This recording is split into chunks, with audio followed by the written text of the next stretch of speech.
तो now in today's topic will start nucleophilic substitution reaction. ठीक है, हमने अभी अभी एलिमिनेशन देखा, E1 E2 देखा, अब हम न्यूक्लियोफिलिक सब्स्टिट्यूशन देख रहे हैं। फिर हम जब प्रॉपर्टीज पढ़ाएंगे तो हम एडिशन भी देखेंगे। तो न्यूक्लियोफिलिक में क्या होगा, एक सिग्मा बॉन्ड ब्रेक होता है और न्यू सिग्मा बॉन्ड बनता है। One sigma bond will break and new sigma bond will form. New sigma bond will be form और एक ग्रुप इलिमिनेट हो जाएगा और उसके जगह पे दूसरा ग्रुप सब्स्टिट्यूट हो जाएगा। One group will eliminate, one group will eliminate and another group will substituted.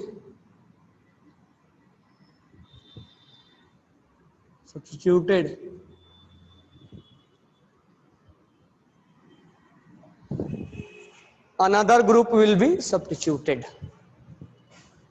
ठीक है, अब यहां ध्यान देना,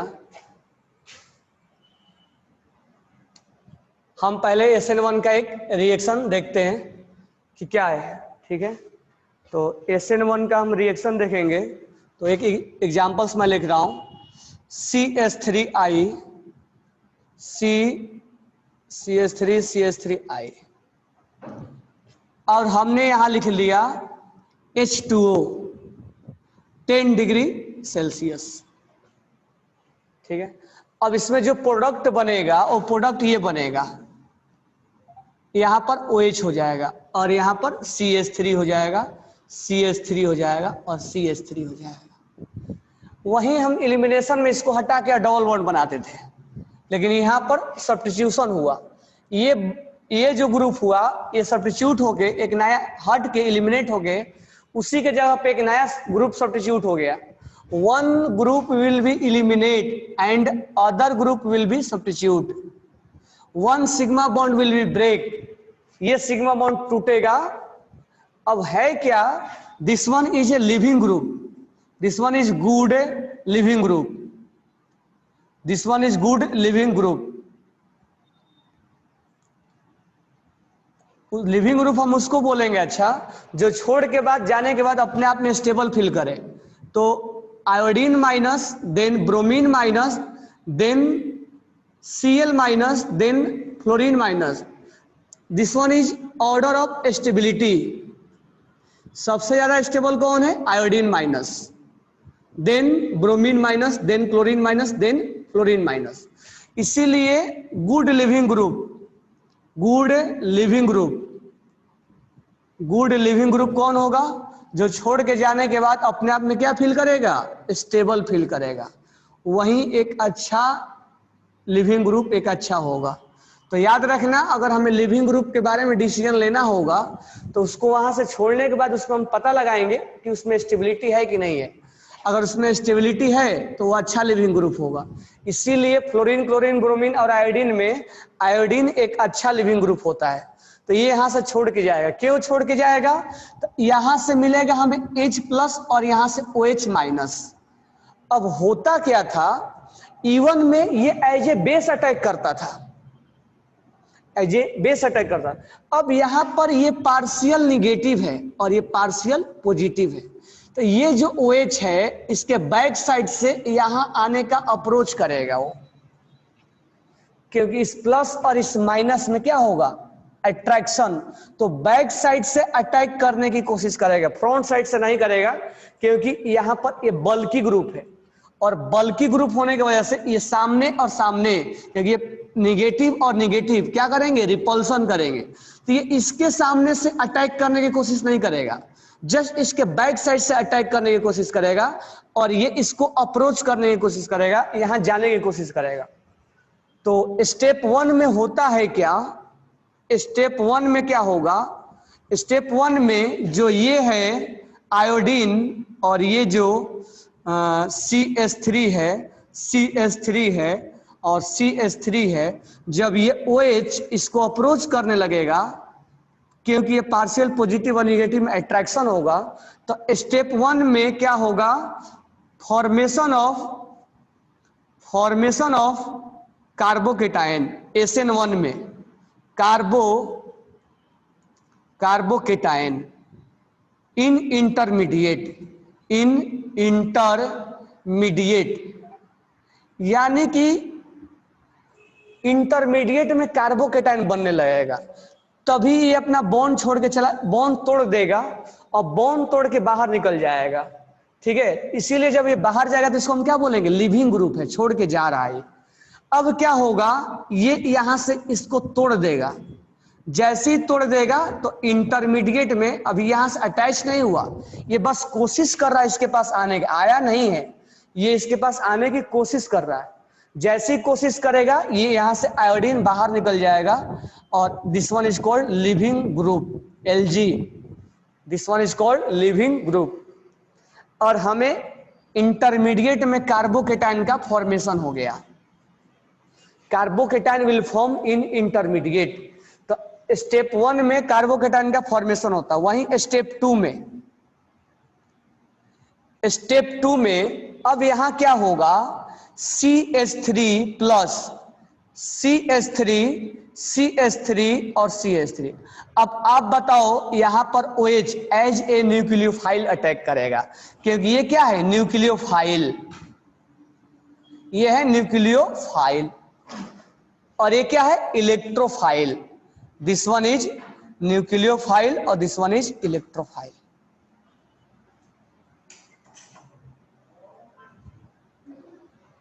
तो यहां पर इलेक्ट्रॉन्स क्या है, यहां पर इलेक्ट्रॉन्स की कमी है, तो इसीलिए इलेक्ट्रोफाइल है। ये दिस वन इज इलेक्ट्रोफाइल और इसके पास इलेक्ट्रॉन रिच है तो न्यूक्लियोफाइल है। तो यहां पर एक इलेक्ट्रोफाइल के ऊपर एक न्यूक्लियोफाइल अटैक मारेगा, लेकिन इलिमिनेशन में ऐसा नहीं होता था, इलिमिनेशन में अटैक नहीं होने देता था, ये बल्कि होता था। वो एज ए न्यूक्लियोफाइल अटैक कर लेता, लेकिन वहां कर नहीं रहा था, ये साइज बल्किनेस था, इसीलिए एज ए न्यूक्लियोफाइल वहां अटैक नहीं हो पा रहा था, लेकिन यहां अटैक होगा। अब मुझे बताओ ये OH इसके फ्रंट साइड से अटैक करेगा कि बैक साइड से अटैक करेगा, या कहां से अटैक करेगा? ये OH जो है ये इसके ऊपर फ्रंट साइड से अटैक करेगा या बैक साइड से अटैक करेगा? कहां से अटैक करेगा, फ्रंट साइड से या बैक साइड से?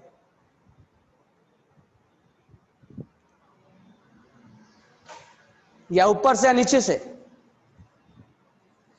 तो यहां ध्यान देना, मैं कई बार तुम लोगों को बताया हूं, इसका हैबिटेशन बताओ मेरे को, हैबिटेशन क्या है, sp2। ये प्लेनर है, ये प्लेनर है, ऐसा समझो, ये ऐसा है, ये ऐसा है,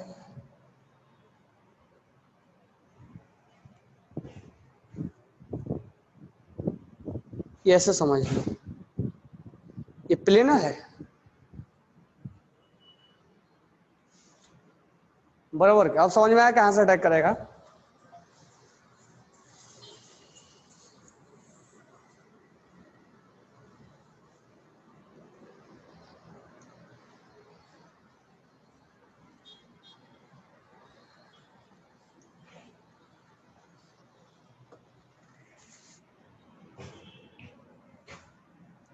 ये यहां है। अब जब ये प्लेनर है तो कहां से अटैक होगा, ये ऐसे है, तो जो OH आएगा वो कहां से आएगा, प्लस, यहां देखो ये प्लेन है, ये ऐसे समझना, ये प्लेन है, ये ठीक है, ये प्लेन है, तो OH कहां से आएगा, नहीं, OH आएगा ऊपर से या तो नीचे से आएगा। याद रखना ऐसे केसेज में जहां कार्बोकेटायन बनता है वो sp2 हो जाता है, वो प्लेनर हो जाता है, तो अटैक ना तो फ्रंट से आएगा, ऐसे नहीं आएगा, ऐसे भी नहीं आएगा, आएगा या तो ऊपर से आएगा या तो नीचे से जुड़ेगा, इनके साइड से नहीं आएगा, आएगा तो ऊपर से आएगा या तो नीचे से जुड़ेगा, ऐसे, ठीक है। तो इस चीज को थोड़ा ध्यान रखना है कि जब जब प्लेनर आएगा तब तब क्या होगा, वहां पर जो अटैकिंग होगी वो ये प्लेन दिख रहा है, या तो ऊपर से आएगा या तो नीचे से आएगा। ठीक है, तो उसके बारे में हम आगे बात करेंगे आइसोमेरिज्म के बारे में। तो यहां पर लेकिन एक चीज ध्यान रखना कि वहां पर, यहां पर मैं CH3 इधर लिख दे रहा हूं और ये CH3 यहाँ, और यहाँ OH लग जाएगा। ये हमारा अभी प्रोडक्ट बना। ठीक है, अभी प्रोडक्ट के बारे में हम बात करेंगे, रेस्मराइजेशन के बारे में बाद में बात करेंगे। तो यहां से यहां बनना that will be RDS, rate determining step. बहुत स्लो बनता है, बहुत स्लो यहां बनता है। और ये जो अटैक करता है, ये अटैकिंग बहुत फास्ट होता है। तो this one is rate determining step, यानी step number 1 is rate determining step. तो हम यहां लिखेंगे स्टेप 1। स्टेप 1 हमारा क्या है, RDS है, और यहां क्या बन रहा है, कार्बोकेटाइन बन रहा है। कार्बोकेटाइन याद है तुम्हें, इलिमिनेशन में E1 में भी कार्बोकेटाइन बन रहा था, यहां भी कार्बोकेटाइन बन रहा है। ठीक है, SN2 में नहीं बनेगा, यही डिफरेंस है दोनों में। इसका नाम क्या है, न्यूक्लियोफिलिक।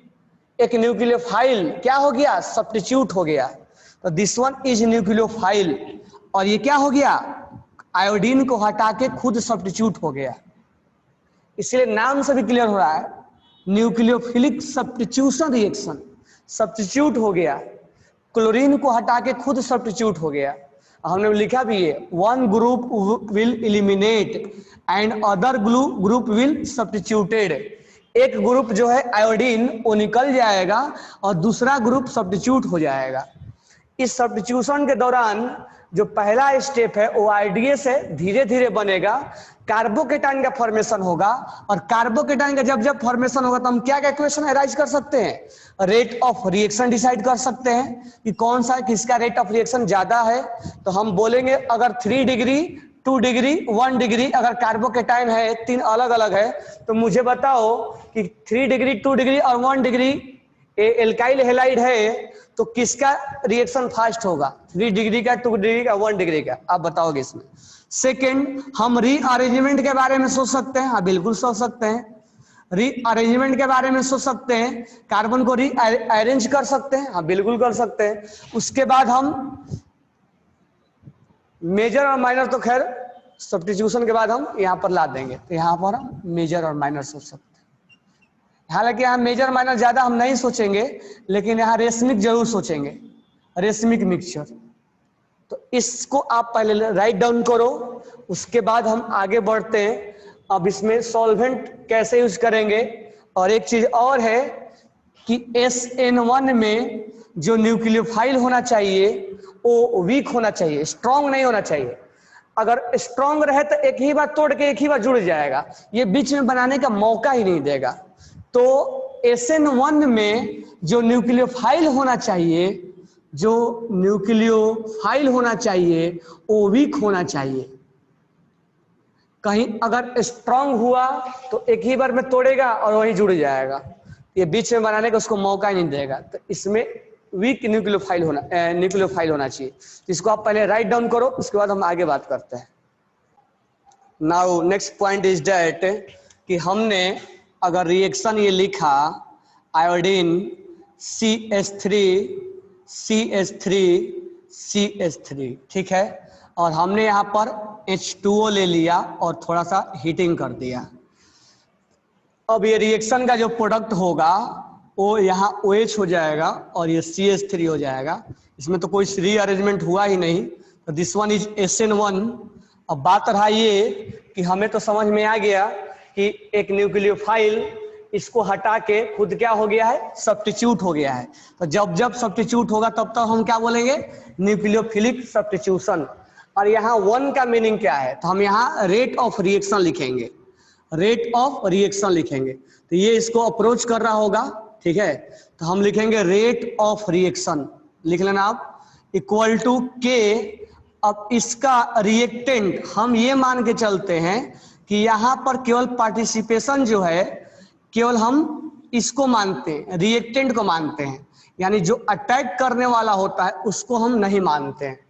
तो इसीलिए इसका जो ऑर्डर होता है कोएफिशिएंट, और ये आरडीएस होता है, स्लो स्टेप होता है। जब कार्बोकैटायन बनता है तो क्या होता है, स्लो स्टेप होता है। तब जाके OH जब अटैक मारता है तो ये क्या होता है, यहां से ये बन जाता है फास्ट, और ये हो जाएगा आपका रिएक्शन फास्ट। तो अगर हमें रेट ऑफ रिएक्शन दिखाना है तो दिस वन इज स्लो, तो दिस वन विल बी क्या होगा, RDS, this one will be rate determining step. यानी अगर ये रिएक्शन 2 स्टेप में हुआ, स्टेप नंबर 1 और step number 2, this one is step 1, this one is step 1। अगर ये 2 स्टेप में रिएक्शन हुआ, स्टेप 1 में और स्टेप 2 में हुआ, स्टेप 2 में अगर हुआ तो ये फास्ट हुआ और ये स्लो हुआ, तो हमने केमिकल काइनेटिक्स में पढ़ रखा है जब एक से ज्यादा स्टेप में रिएक्शन हो तो उसको क्या बोलते हैं, कॉम्प्लेक्स रिएक्शन। और ये ऐसे भी हम मैकेनिज्म है इसका, तो न्यूक्लियोफिलिक सब्स्टिट्यूशन रिएक्शन का हम क्या पढ़ रहे हैं, मैकेनिज्म। तो मैकेनिज्म का मतलब एक से ज्यादा स्टेप में तो होना ही है। तो this one is complex reaction, first step और ये सेकेंड स्टेप। ये स्लो स्टेप है, उसने लिख के नहीं दिया है, लेकिन हम जानते हैं कि कार्बोकैटायन का बनना इतना आसान नहीं होता है। अब ये फास्ट होगा क्योंकि तुरंत अटैक मार लेगा ये, क्योंकि दोनों परेशान है, परेशानी की वजह से फास्ट रिएक्शन होगा। ठीक है, तो यहाँ जो रेट ऑफ रिएक्शन डिसाइड करना होगा वो स्लो स्टेप ही बताएगा। स्लो स्टेप इज आरडीएस है, और ये मान के चलते हैं इस केस में केवल ये पार्टिसिपेट करेगा, अभी ये इसके लिए हम रोल नहीं करेंगे। और इसका हम जब स्लो स्टेप है तो कोएफिशिएंट को हम क्या ले सकते हैं, पावर में ले सकते हैं, ऑर्डर में ले सकते हैं। इसीलिए इसका ऑर्डर जो हो जाता है, ऑर्डर 1 हो जाता है, और ऑर्डर 1 होने की वजह से इसका ही नाम पड़ा हुआ SN1, यानी न्यूक्लियोफिलिक। न्यूक्लियोफाइल क्या हो गया, सब्स्टिट्यूट हो गया। न्यूक्लियोफाइल जो है वो सब्स्टिट्यूट हो गया, और जिसका ऑर्डर 1 है, that's why it is called nucleophilic substitution reaction. That's why it is called nucleophilic substitution reaction. तो इसको हम बोल देंगे न्यूक्लियोफिलिक सब्स्टिट्यूशन रिएक्शन। तो SN1 नाम क्यों पड़ा, क्लियर हो गया। तो 5-6 पॉइंट लिखो, मैं बोल रहा हूं। In nucleophilic substitution reaction 1, SN1, in nucleophilic substitution reaction 1, पहला पॉइंट लिखना, in intermediate carbocation will form. In intermediate carbocation will form. In intermediate carbocation will form. In intermediate carbocation will form. पहला हम लिख लिए, in intermediate carbocation will form. Carbocation will form. Second point लिखना, stability of carbocation is directly proportional to rate of reaction. Stability of carbocation, stability of carbocation, stability of carbocation is directly proportional to rate of reaction. जो stability है carbocation का वही decide करेगा। इसका मतलब 3 degree more stable है तो 3 degree का रिएक्शन फास्ट होगा, 2 डिग्री का कम होगा, 1 डिग्री का और कम होगा। कुल मिलाकर 1 डिग्री वाला SN2 के द्वारा जाता है, 1 के द्वारा, इसके द्वारा नहीं जाता है। तो सब बाद में बात करेंगे कौन SN2 के द्वारा जाएगा, कौन SN1 के द्वारा जाएगा। थर्ड पॉइंट ये लिखना,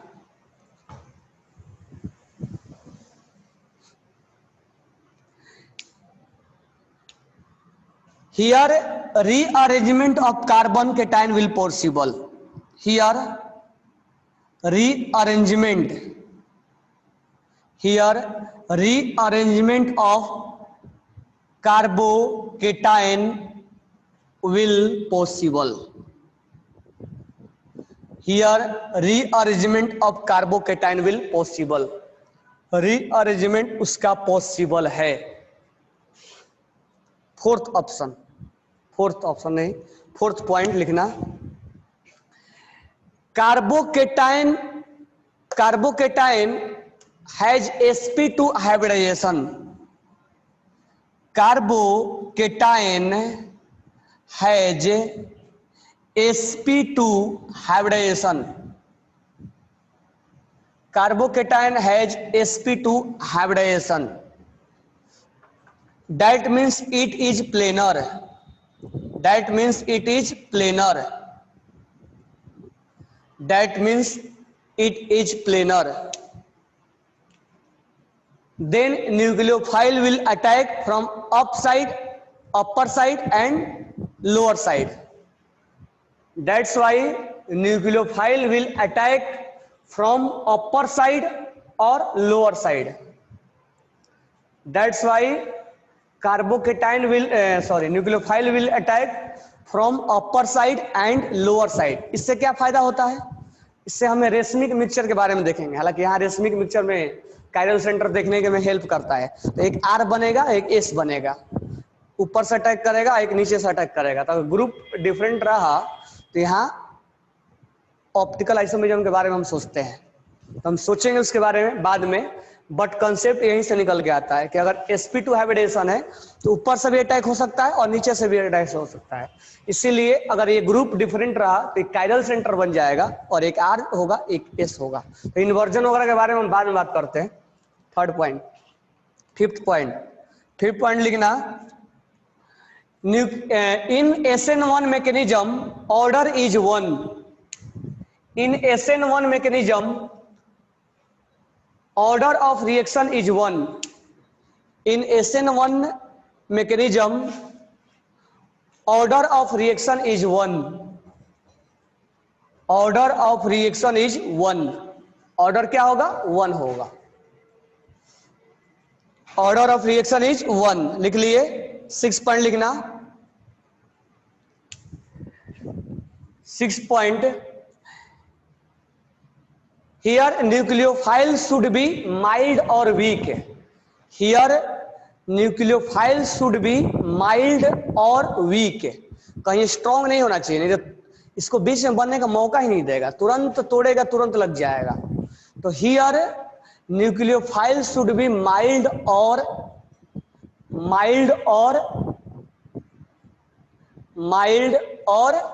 weak. माइल्ड और weak, having low concentration, concentration भी बहुत ज्यादा नहीं होना चाहिए, हैविंग लो कंसंट्रेशन। तो न्यूक्लियोफाइल शुड बी माइल्ड और weak, having low concentration,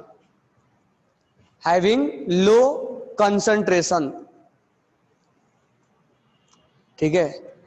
it is also called unimolecular, it is also called unimolecular, order की वजह से it is also called unimolecular.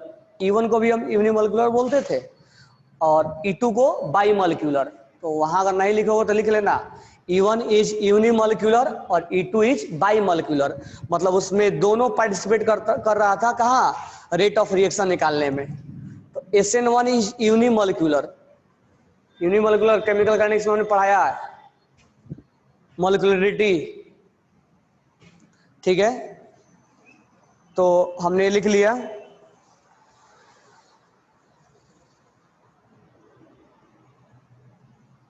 आगे लिख लो, inversion and retention take place. अब ये क्या होता है वो आगे हम बात करेंगे। Inversion and retention, inversion and retention, inversion and retention, RETENTION. Inversion and retention will take place. Inversion and retention will take place. अब रेशमराइजेशन के बारे में हम आगे बात करेंगे। आगे लिखना, solvent would be high polarity. Solvent जो इसके अंदर सॉल्वेंट मिलाते हैं उसका पोलरिटी ज्यादा होना चाहिए। उसका पोलरिटी ज्यादा होना चाहिए। Solvent will be high polarity, solvent will be high polarity, solvent will be high polarity, ठीक है, solvent will be high polarity. तो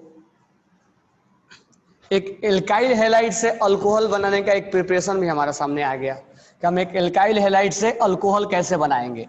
तो इस चैप्टर को जब हम एल्काइल हैलाइड में पढ़ेंगे, जब 12th का पहला चैप्टर हमारे सामने आएगा, अभी तो पहला चैप्टर 12th का आया भी नहीं है, अभी हम एल्केन के बाद एल्किन पढ़ रहे हैं, this one is chapter of 11th class.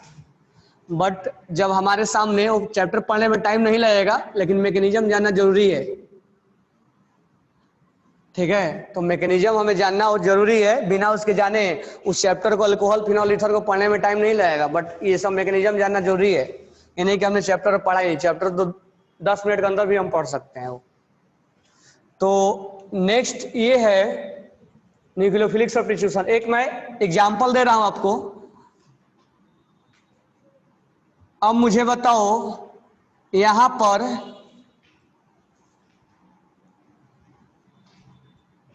पर रेट ऑफ रिएक्शन किसका फास्ट होगा, रेट ऑफ रिएक्शन किसका फास्ट होगा।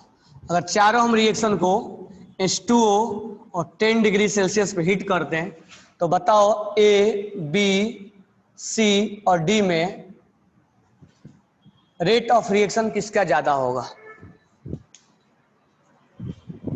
रेट ऑफ रिएक्शन किसका ज्यादा होगा, किसका ज्यादा होगा, DCBA का, DCBA का होगा ना। अब यहाँ रेट ऑफ रिएक्शन कैसे डिसाइड करेंगे, तो हमने अभी लिखवाया कि rate of reaction is directly proportional to stability of carbocation.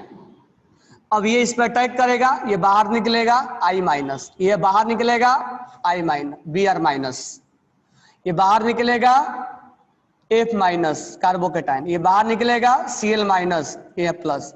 अब यहाँ हम स्टेबिलिटी के बारे में बात करें तो 3 डिग्री है, 3 डिग्री है, 3 डिग्री है, 3 डिग्री है। तो यहाँ हमें ये कहाँ समझ में आया कि स्टेबिलिटी डिसाइड करेगा। तो रेट ऑफ रिएक्शन जो है वो इस बात पे भी डिपेंड करेगा कि लिविंग ग्रुप कौन है। Living group good leaving group होना चाहिए, गुड लिविंग ग्रुप होना चाहिए, यानी उसको जल्दी छोड़ के जाना पड़ेगा। अब जल्दी कौन छोड़ के जाएगा, जो स्टेबल होगा। तो स्टेबल कौन है, आयोडीन। तो iodine, then bromine, then chlorine, then fluorine. तो ये स्टेबल है तो ये जल्दी छोड़ के जाएगा, इसीलिए स्टेबिलिटी ज्यादा होगा, इसीलिए इसका रेट ऑफ रिएक्शन जो हो जाएगा वो ज्यादा होगा।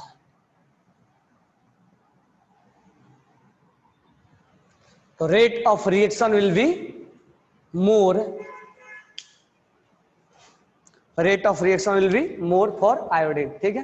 तो यहाँ कार्बोकेटाइन नहीं, यहाँ लिविंग ग्रुप के बारे में हम देखेंगे, ठीक है। तो एक क्वेश्चन और कर लेते हैं जहां रीअरेंजमेंट करना होगा। तो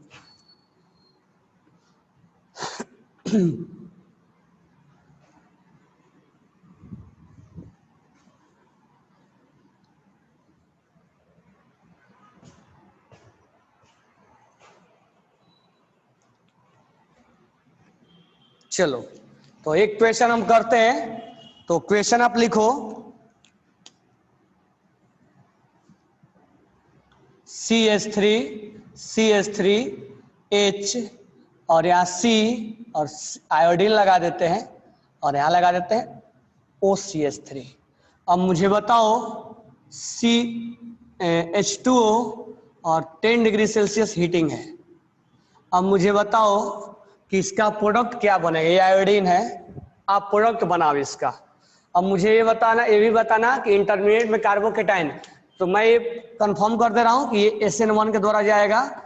इंटरमीडिएट में कार्बोकेटाइन बनना तय है, तो आप आगे के बात में डिसाइड करोगे कि रीअरेंजमेंट करें हम, और रीअरेंजमेंट करके हम प्रोडक्ट लिखें या रीअरेंजमेंट नहीं करके हम प्रोडक्ट लिखें।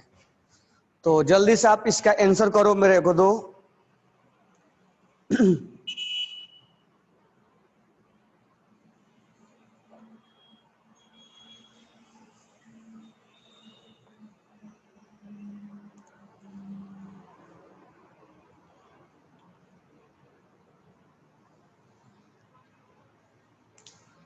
तो पहले ये मेरे को बताओ कि रीअरेंजमेंट होगा या नहीं होगा, रीअरेंजमेंट होगा या नहीं होगा,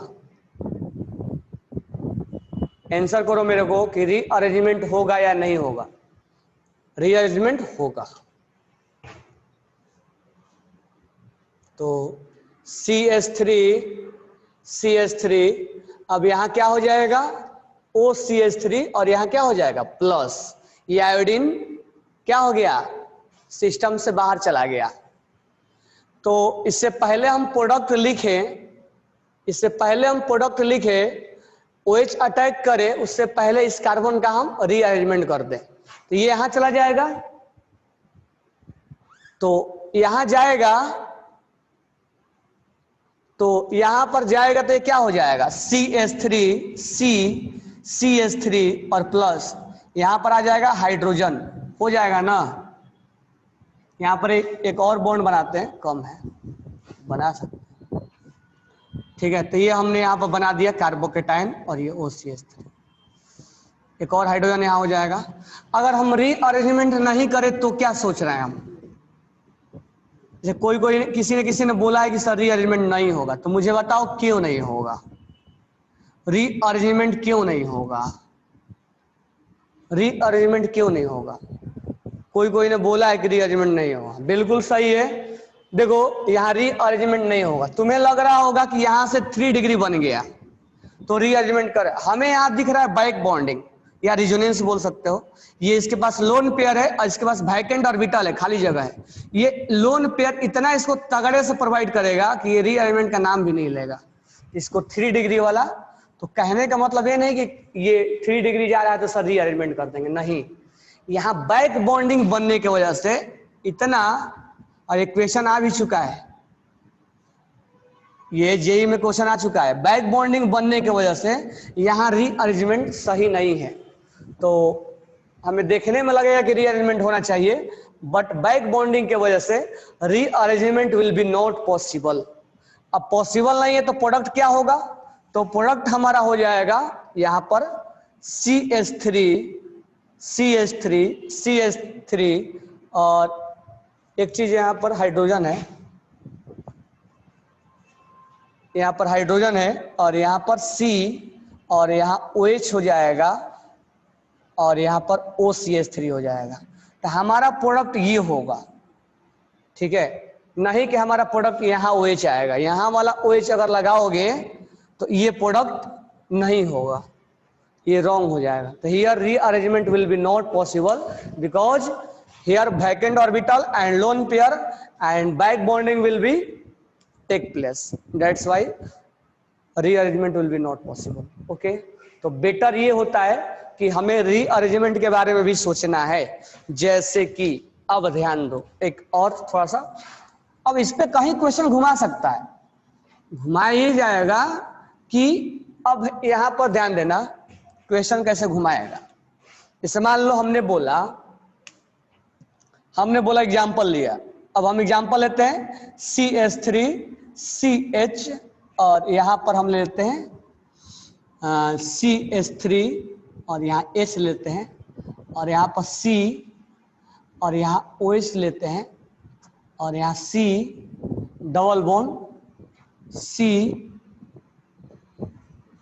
यहाँ पर C डबल बॉन्ड CH2 लेते हैं, ठीक है। यहाँ एक और ले लो, 2 बन गया, 3, एक H यहाँ, एक H यहाँ, हो गया ना 4 बॉन्ड। अब मुझे बताओ इस पे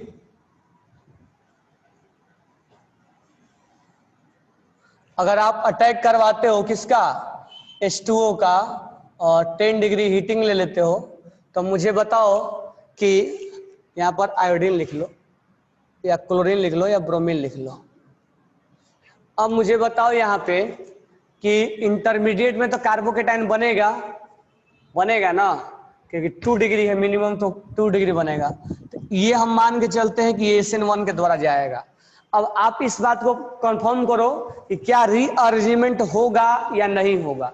तो मैं लिख दे रहा हूं यहाँ पे CH3 कार्बोकेटाइन कुछ इस तरह से बना, कार्बोकेटाइन इस तरह से बना, यहाँ प्लस आ गया और यहाँ CH2 और यहाँ CH डबल बॉन्ड CH2, तो हमारा ये कार्बोकेटाइन बन गया। अब मुझे बताओ क्या रीअरेंजमेंट होगा या नहीं होगा, विल रीअरेंजमेंट विल पॉसिबल और नॉट, कार्बोकेटाइन का रीअरेंजमेंट पॉसिबल होगा या नहीं होगा। तो पॉसिबल होगा, तो होगा तो किधर होगा, लेफ्ट साइड होगा या राइट साइड होगा, लेफ्ट साइड होगा या राइट साइड होगा। तो हमें समझ में आ गया कि पॉसिबल भी है और कहां होगा, राइट साइड।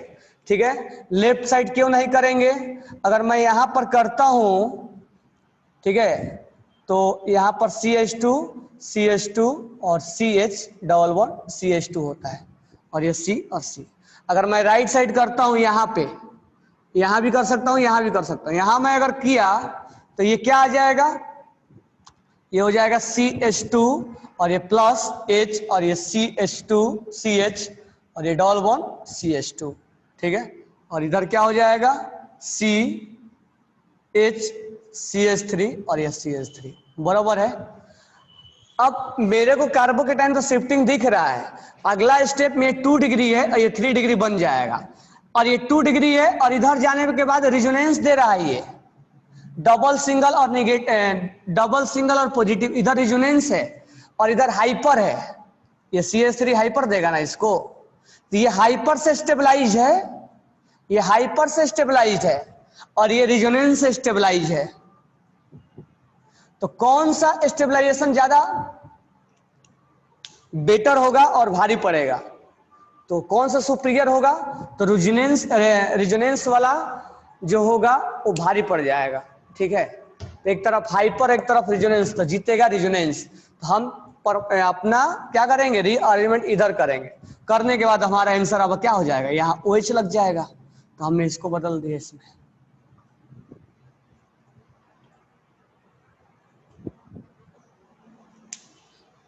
ठीक है, तो इस तरह से कीटोइनॉल भी आपका बना लेगा, यहां नहीं बनाया है। तो कहने का मतलब ये है कि अगर SN1 में कार्बोकेटाइन बना तो रीअरेंजमेंट के बारे में भी सोचना है और रेट ऑफ रिएक्शन के बारे में भी सोचना है। ठीक है,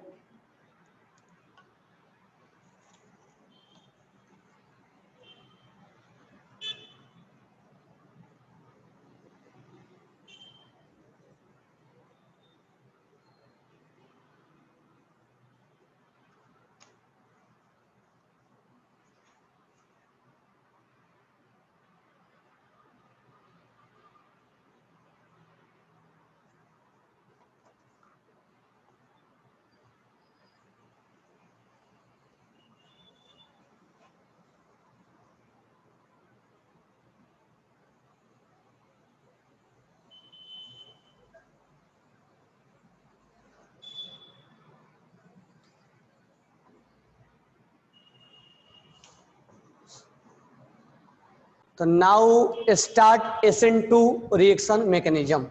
ठीक है, कहां बनता है, तो पहला 2-3 चीज तो हमें समझ में आ गया, E1 E2 पढ़ने से, E1 E2 पढ़ने से चीज समझ में आ गया कि इसमें इंटरमीडिएट में कार्बोकेटाइन नहीं बनता है, इंटरमीडिएट में कार्बोकेटाइन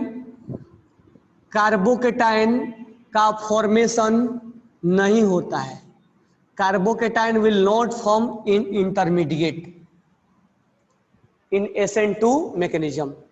जब कार्बोकेटाइन नहीं फॉर्म होता है तो हम रीअरेंजमेंट के बारे में नहीं सोच सकते हैं, रेट ऑफ रिएक्शन को हम ये नहीं बोलेंगे कि स्टेबिलिटी ऑफ कार्बोकेटाइन होगा, स्टेबिलिटी ऑफ कार्बोकेटाइन होगा, इससे हम डिसाइड नहीं करेंगे।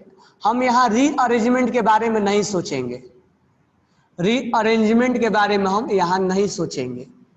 ठीक है, रीअरेंजमेंट के बारे में हम यहाँ नहीं सोचेंगे। 2 क्यों बोला गया है, क्योंकि इसका ऑर्डर जो है वो 2 है, ऑर्डर इसका 2 है। जो न्यूक्लियोफाइल होगा वो स्ट्रॉन्ग न्यूक्लियोफाइल होगा, स्ट्रॉन्ग न्यूक्लियोफाइल होगा, जल्दी से अटैक मारेगा। और इस केस में एक और इंपॉर्टेंट चीज है, इसमें जो सॉल्वेंट लेते हैं वो पोलर अप्रोटिक लेते हैं। क्यों लेते हैं, अब पोलर अप्रोटिक का मतलब क्या होता है, DMSO वगैरह लेते हैं, तो पोलर अप्रोटिक लेते हैं।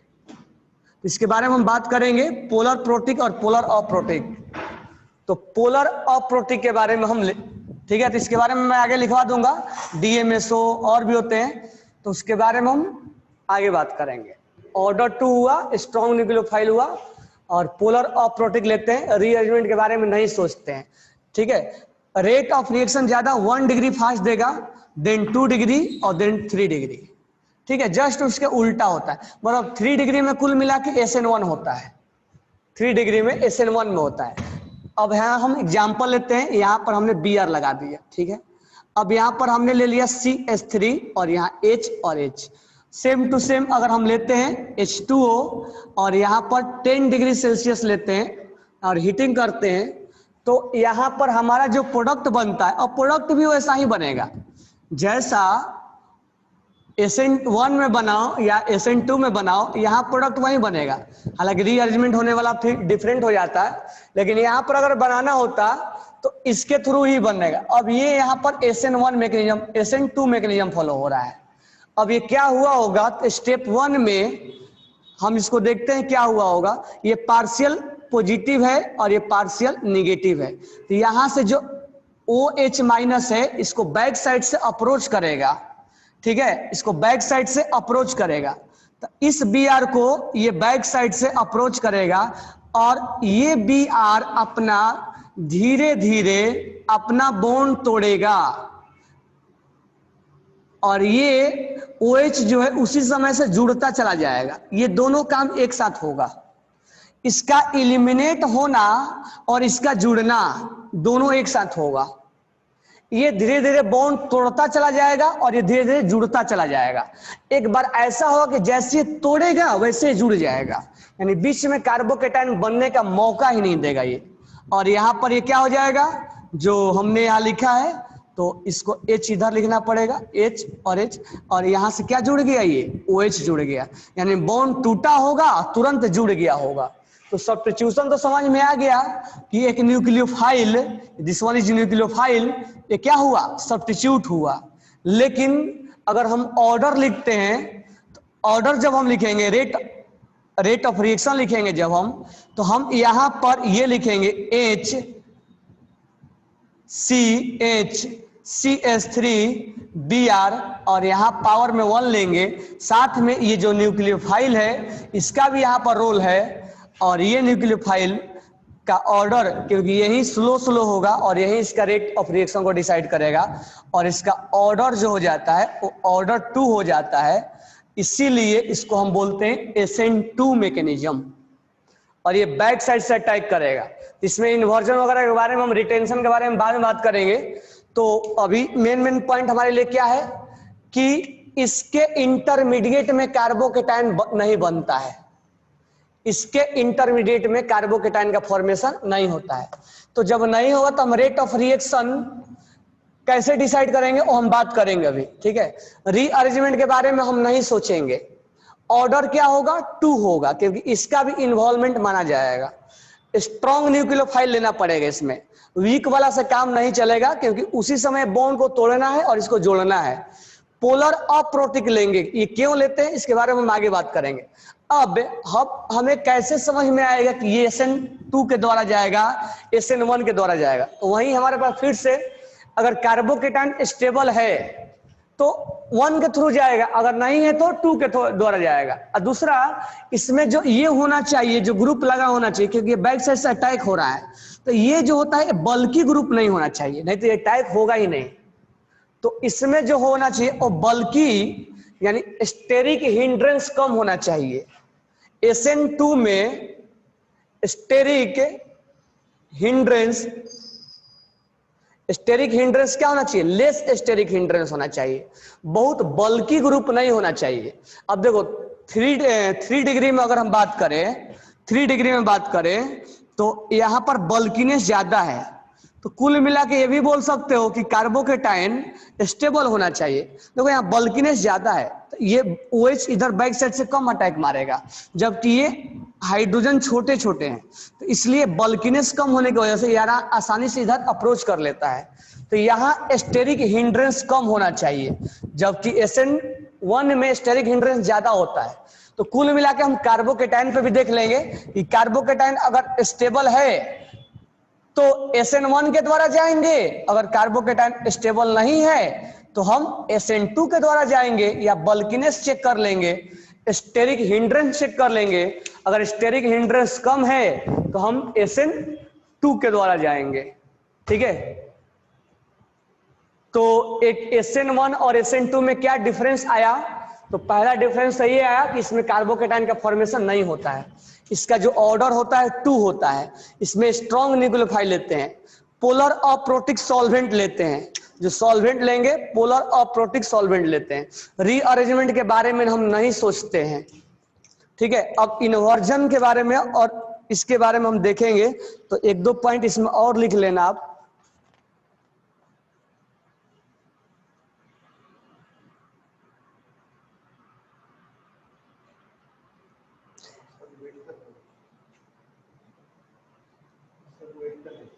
Here